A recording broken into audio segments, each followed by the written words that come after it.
Ratusan Aremania menggelar aksi demo di kantor Kejaksaan Negeri Kota Malang. Para pendemo menuntut keadilan atas tragedi Kanjuruhan.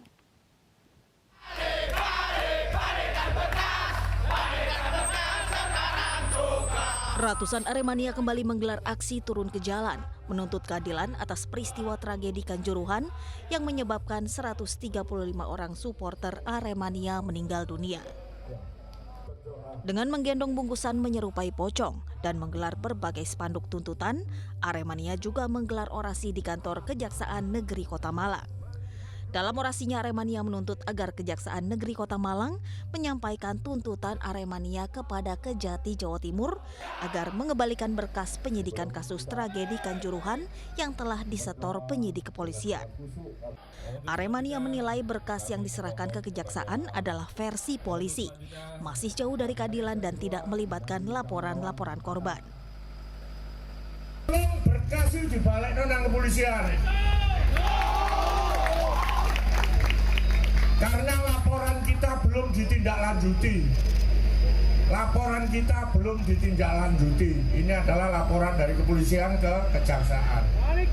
Guna mengembalikan proses penyidikan secara utuh dan berkeadilan dengan melibatkan seluruh pelaku penembakan untuk diadili.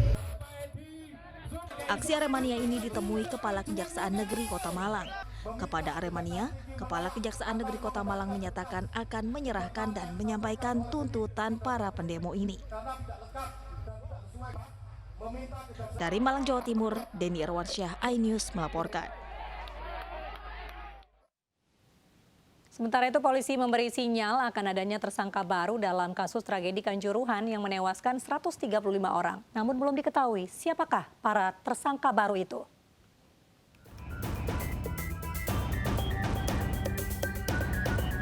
Setelah hampir 100 orang saksi diperiksa terkait tragedi Kanjuruhan, polisi menyatakan akan menetapkan tersangka baru.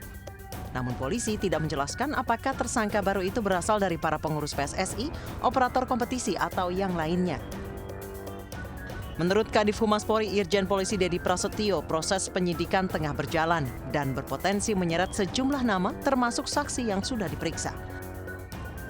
Sementara saat ini polisi telah menetapkan 6 tersangka dan telah ditahan. Mereka adalah AHL sebagai Direktur Utama LIB, AH, Ketua Panitia Pelaksana, tersangka S, petugas keamanan pertandingan, serta 3 anggota polisi, AKBP-BS, AKP-AH, dan Kompol WS.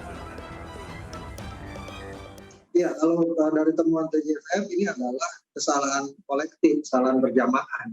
Jadi harus ada tersangka-tersangka baru. Kenapa? Kesalahan ini kan bukan cuma milik LIB, bukan cuma milik Ketua Panitia Pelaksana, bukan cuma milik security officer, bukan cuma milik kepolisian. Tapi juga ada PSSI dan juga supporter yang terlibat dalam tragedi ini.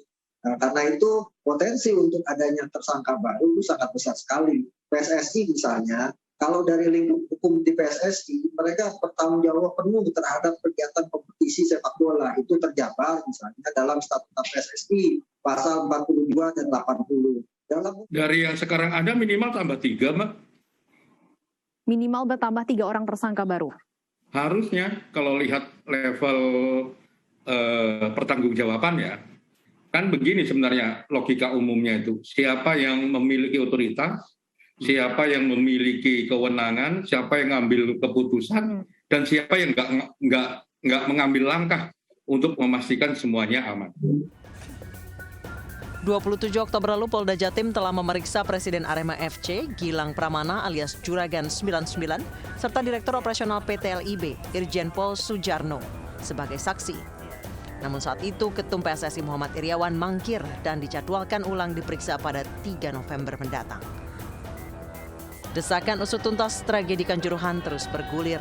Ratusan supporter dari sejumlah klub sepak bola menggelar aksi di kawasan Bundaran Hotel Indonesia 30 Oktober 2022. Mereka mendesak seluruh pihak yang terlibat harus bertanggung jawab dalam tragedi Kanjuruhan. Mereka menuntut instansi terkait bergerak cepat mengusut tragedi berdarah tersebut.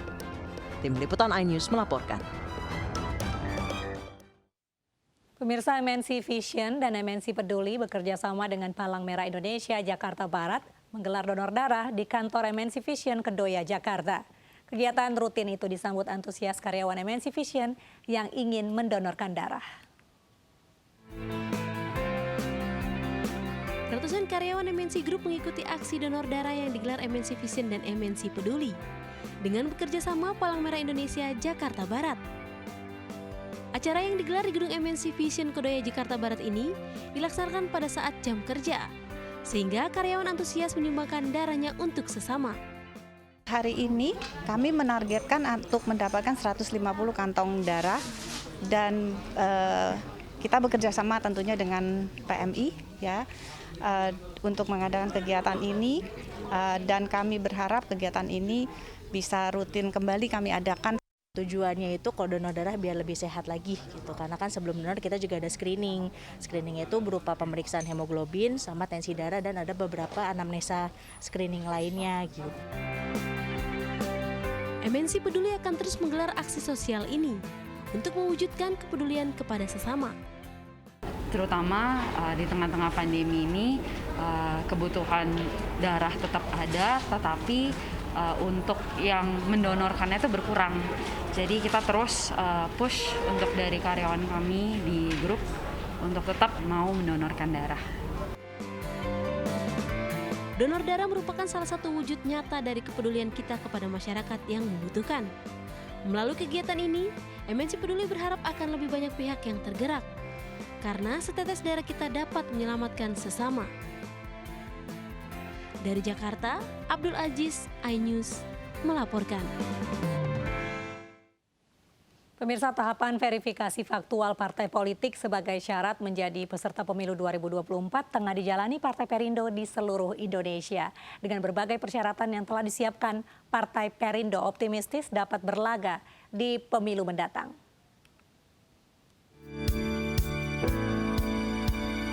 Lolosnya satu persatu Partai Perindo di berbagai daerah dalam tahapan verifikasi faktual juga diikuti oleh sejumlah DPD Partai Perindo di Jawa Timur. DPD Partai Perindo Kabupaten Pasuruan, DPD Partai Perindo Kabupaten Situbondo, dan DPD Partai Perindo Kabupaten Pamekasan dinyatakan lolos verifikasi faktual setelah KPU setempat memeriksa kelengkapan berkas sesuai persyaratan. Ya, saya sebagai ketua yang terpilih harus menyelesaikan tugas awal, yaitu tentang verifikasi faktual.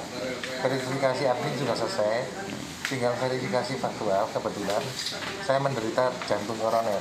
Alhamdulillah kita dinyatakan MS, kita juga keterwakilan perempuan sudah terpenuhi, kepengurusan yang lain juga sudah hadir. Dari perjalanan verifikasi ke kepengurusan, hari ini Partai Perindo Kabupaten Pamekasan tidak ada kekurangan. Sementara itu, kelengkapan syarat kepengurusan domisili kantor dan keanggotaan juga dapat dipenuhi DPD Partai Perindo Kabupaten Kendal, Jawa Tengah, dan DPD Partai Perindo Kabupaten Goa, Sulawesi Selatan. Alhamdulillah ini barusan dari KPU sama Bawaslu, alhamdulillah sudah datang, sudah lancar semua. Walaupun ada beberapa yang nggak bisa hadir dari teman-teman DPC, ininya sudah lancar semua. Semua yang dipersyaratkan oleh KPU kami sudah penuhi, termasuk data pengurus, yang kedua keterwakilan perempuan, yang ketiga domisili kantor. Lolosan Partai Perindo dari tahap verifikasi faktual KPU menyiratkan kesiapan Partai Perindo dalam menyongsong perhelatan pemilu 2024 mendatang. Tim Liputan iNews melaporkan. 141 orang tewas akibat ambruknya jembatan gantung di negara bagian Gujarat, India. Informasinya sesaat lagi.